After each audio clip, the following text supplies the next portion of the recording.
मित्रों, आप देख रहे हैं भारत सरकार स्वास्थ्य एवं परिवार कल्याण मंत्रालय के अतिरिक्त निदेशक का कार्यालय केंद्र सरकार स्वास्थ्य योजना CGHS का एक ये नोटिफिकेशन यानी अधिसूचना जो कि 14 मार्च 2024 की है और ये सभी SCO के लिए जारी किया गया है, क्योंकि CGHS का लाभ लेने वाले जो भी उपभोक्ता कहना चाहिए, क्योंकि वो अधिकृत हैं, उसके लिए उन्होंने पैसे भी खर्च किए हैं, वो अधिकार है, उसके लिए कई तरह की दिक्कतें ये जो भी हेल्थ सेंटर हैं उपस्थित करते हैं। तो इसके लिए यह अधिसूचना जारी की गई है, बेहद महत्वपूर्ण है। आप भी देखें और ये सेव करके रखें, ज़रूरत पड़ने पर इसे दिखाएं और न मानने पर इसकी शिकायत करें। बाकायदा टेलीफोन नंबर, फैक्स नंबर सब कुछ दिया हुआ है और अगर आप शिकायत करेंगे तो उसके ऊपर सख्त कार्रवाई होगी। उनकी मान्यता भी जो उन्होंने ली है वो समाप्त हो सकती है। तो ये सभी SCO के लिए अधिसूचना जारी की गई है। Numerous grievances have been reported against the operation of various SCOs at this office. It is imperative that the SCOs strictly adhere to the following instructions, as any deviation from the specified actions will result in immediate consequences in accordance with the MOU। और इसका मतलब ये है कि इस कार्यालय में विभिन्न SCO के संचालन के खिलाफ कई शिकायतें दर्ज की गई हैं। ये अनिवार्य है कि SCO निम्नलिखित निर्देशों का सख्ती से पालन करे, क्योंकि निर्दिष्ट कार्यों से किसी भी विचलन के परिणाम स्वरूप MOU के अनुसार तत्काल परिणाम होंगे। और इसमें पॉइंट वाइज जो है, cashless CGHS facility is obligatory for pensioners and CGHS staff and no advance deposit is required, जिसकी ये अक्सर मांग करते हैं। और मतलब है पेंशन भोगियों और CGHS कर्मचारियों के लिए कैशलेस CGHS सुविधा अनिवार्य है और कोई अग्रिम जमा की आवश्यकता नहीं है। दूसरा है, do not demand a photocopy of the CGHS card. Photocopy जो CGHS कार्ड की है इसकी भी कोई आवश्यकता नहीं है।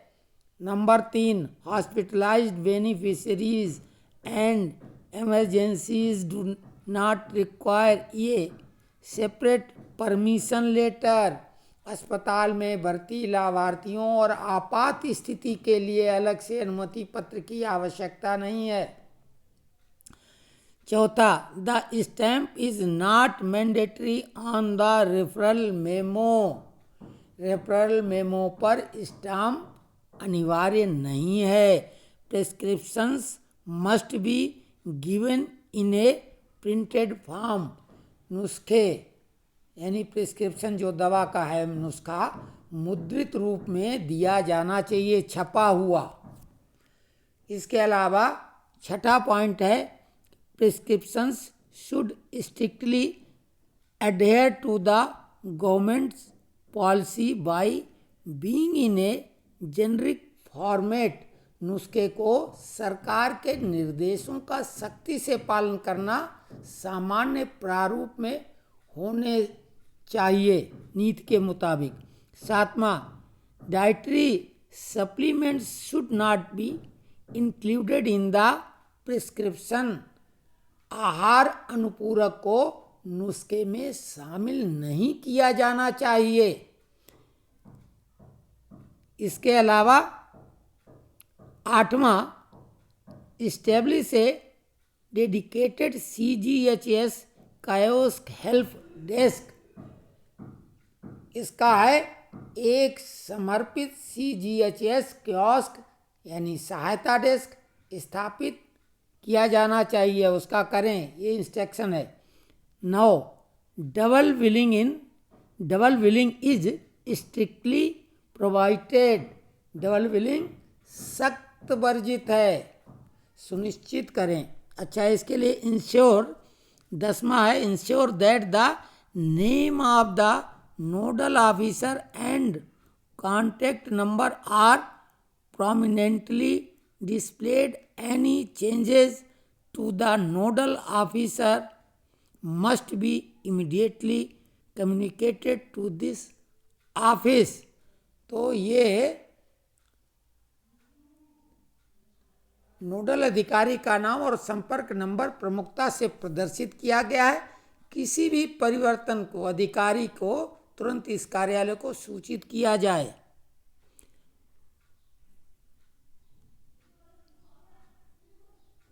11वां, CGHS beneficiaries aged 75 years and above shall be permitted to seek direct OPD consultation from specialists of hospitals impaneled under CGHS without referral from CGHS Wellness Center.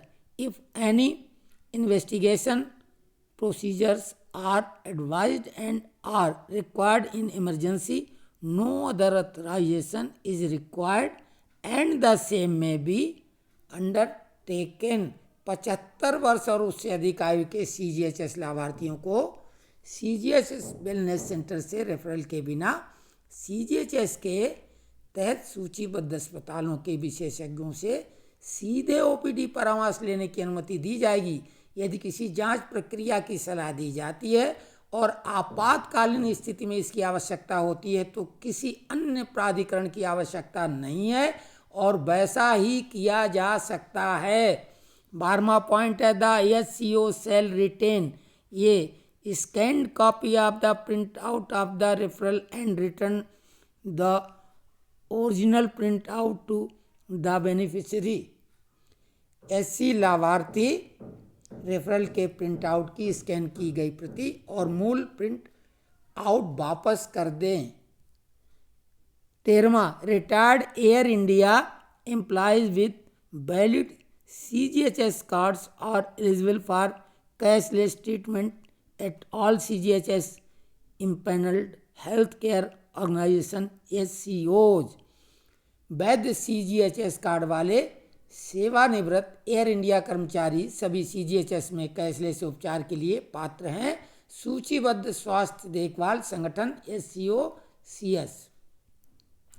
इसके अलावा 14वां है, CSMA beneficiaries and their dependent family members can get treatment at CGHS rates from any of the SCOs recognized under CGHS। ये जो CSMA लाभार्थी और उनके आश्रित परिवार के सदस्य इनमें से किसी से भी CGHS दरों पर उपचार प्राप्त कर सकते हैं जो भी CGHS के तहत मान्यता प्राप्त हेल्थ सेंटर हैं। और 15वां है, wills to be verified and signed by the pensioners beneficiaries at the time of discharge, the same shall be uploaded on NHA। Discharge के समय पेंशन भोगी लाभार्थियों द्वारा बिलों को सत्यापित और हस्ताक्षरित किया जाना चाहिए। तो ये the above instructions are to be clearly displayed at the CGHS counter within 15 working days। ये CGHS hospital inspection squad will conduct surprise visit to ensure strict compliance with the provided instructions. Failure to comply will result in severe consequences included de-impanelment। तो इसमें बहुत सख्ती से ये बात कह दी गई है कि 15 दिनों के अंदर ये जो भी काउंटर हैं इन पे इसको चस्पा कर दिया जाए, और अगर ऐसा नहीं करते हैं तो इनकी जो मान्यता है उसको समाप्त किया जा सकता है। बहुत सख्ती से इस पे आदेश जारी कर दिए गए हैं, क्योंकि अनुपालन में विफलता के परिणाम स्वरूप डी इम्पैनलमेंट सहित गंभीर परिणाम होंगे। तो योर कोऑपरेशन इज एक्सपेक्टेड, आपका सहयोग अपेक्षित है। डॉक्टर निर्मल मंडल, ये इनके हस्ताक्षर हैं। तो बेहद महत्वपूर्ण है। इस लेटर को वैसे तो ओपीडी काउंटर पे लगाया जाएगा, अगर न 15 दिनों के बाद लगाया जाए, 14 तारीख से 15 मतलब 1 अप्रैल से अगर न लगे तो समझो वो आपको अप्रैल फूल बना रहे हैं, और इसकी शिकायत भी कर सकते हैं। तमाम फ़ोन नंबर सब कुछ दिया हुआ है, और अगर किसी को कोई दिक्कत है तो हमें भी संपर्क करें, हम उसको तत्काल उस अस्पताल पे कार्रवाई करने के लिए ऊपर लिखा पढ़ी करेंगे।